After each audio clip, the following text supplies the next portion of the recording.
જય રણછોડ મિત્રો, મોદી સાહેબે સરસ મજાનો સંદેશ આપ્યો હો કે પેટ્રોલ ડીઝલ બચાવવું.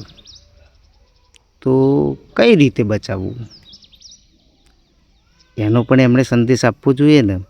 એમની ગાડીઓમાંથી થોડી ગાડીઓ ઓછી કરી દીધી. પછી પોલીસ અધિકારીઓને દાખલા તરીકે સાયકલો લઈને જતા બતાવે. ઘણા બધા નેતાઓ સાયકલ, એમ ડીઝલ ઓછું થશે, એમ પેટ્રોલ ઓછું થશે. આ રહ્યું આપણું ટ્રેક્ટર, જોઈ શકો તમે.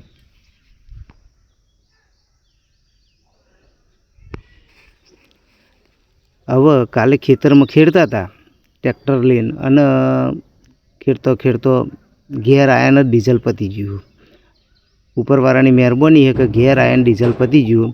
અહીંથી પેટ્રોલ પંપ લગભગ 5 થી 6 કિલોમીટર હવે ડબલામાં ડીઝલ આપતા નહીં. તો મારે ટ્રેક્ટર ટોઈંગ કરીને લઈને જવું કે શું કરીને લઈ જવું? દાખલા તરીકે ખેડૂતને એન્જિનથી પાણી મેળતા હોય, બરાબર, અને એમાં ડીઝલ લાવવું હોય તો શું એની ટોકી ખોલીને જવું ડીઝલ લેવા?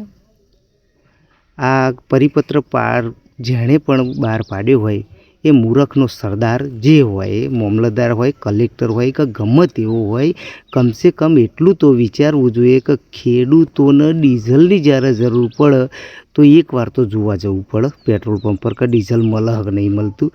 પછી પાછું ટ્રેક્ટરને બીજા ટ્રેક્ટરથી ઢહેડીને જવું પડે, કાં તો બીજું ટ્રેક્ટર લઈને જવું પડે અહીંથી. તો અગર ટ્રેક્ટર 6 કિલોમીટર લઈને જઈને પાછા આવે એટલે 2 લીટર ડીઝલ બળે. તો આ રીતે ડીઝલનો બચાવ થશે કે ડીઝલ વધારે વપરાશે? કયા ગણિત ઉપર તમે આ કાયદો બનાવો હોય એ તો વિચાર કરો. પેટ્રોલ ના હાલો, ચલો એ તો સમજ્યા કે પેટ્રોલ પંપ પરથી પેટ્રોલ ના હાલે. આમ તો જો કે પેટ્રોલ હાલવું જ પડે, કોઈ ફેર પડતો નહીં, ડીઝલ હાલવું જ પડે. પરંતુ કેમ હાલવામાં નહીં આવતું એનું સીધું રીઝન તમને બતાવી દઉં કે જો તમે દાખલા તરીકે એક બોટલની અંદર પેટ્રોલ લો તો એ બોટલ ઉપર લખેલું આવે 900 ml બોટલ. ડીઝલ જાણે પેટ્રોલ તમે લો 1 લીટર, અને એ જો 900 ml ના આવે તો તમે તરત જ ફરિયાદ કરવાના કે પેટ્રોલ ઓછું હોય. એટલા માટે પેટ્રોલ પંપ પરથી પેટ્રોલ આપવામાં આવતું નહીં તો જે કરવાનું હોય ને, પેટ્રોલ કરવાનું હોય, દાખલા તરીકે આગળ જઈને કોઈને આગ લગાડવાની હોય તો એ તો ટોકીમથી કાઢીને પેટ્રોલ આગ લગાડવાના. સારું, બીજું ચલો, પેટ્રોલ તમે એમ નહીં હાલતા, એમ વિચારો કે ગરમીથી પેટ્રોલ ફાટી જાય અને આગ લાગી જાય તો પેટ્રોલ પંપ ઉપરની જે પાઇપો એ બધી કાળી કેમ હોય? શું એમાં વ્હાઇટનેસ ના આવે? એમાં પેટ્રોલ સીધું આવતું એ ના દેખાય? ના, પણ એ તો કરવું નહીં કોઈને.